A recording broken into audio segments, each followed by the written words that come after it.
ఏం చేస్తున్నావు? ఇంకా మీకు అర్థం కాలేదా? రేగి పళ్ళండి బాబు.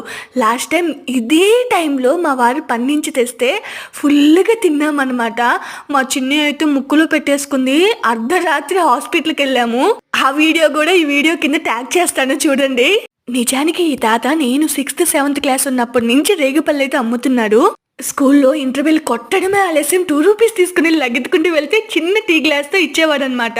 ఆ తర్వాత 5 రూపీస్, ఇప్పుడైతే 20 రూపీస్ అంట. నా చిన్నప్పుడైతే స్కూల్ కి వెళ్లే దారిలో చాలా చెట్లు ఉండేవి, ఇప్పుడు అన్ని కొట్టేశారులేండి. సో రోజు కోసుకుంటూ తింటూ వెళ్లే వాళ్ళం అనమాట. ఎంతైనా ఆ రోజులే బాగుండేవి. అంత ఫ్రీడమ్ ఇప్పుడు మనకి ఎక్కడుందిలేండి. మీకు తెలుసో లేదో కానీ నాకు మాత్రం ఈ మధ్యనే తెలిసింది, భోగిపళ్ళు పోస్తారు 5 సంవత్సరాల లోపు పిల్లలకి. నాకు అలాగా మా పిల్లలకి పోయడం అంటే ఇష్టం. కానీ మన వాళ్ళు ఏమంటారంటే, మనకు అలాంటి ఆచారాలు లేవమ్మా, లేనిపోంది నువ్వు పెట్టకు అని అంటారనమాట. ముందుకెట్టైనా ప్లాన్ చేయాలి.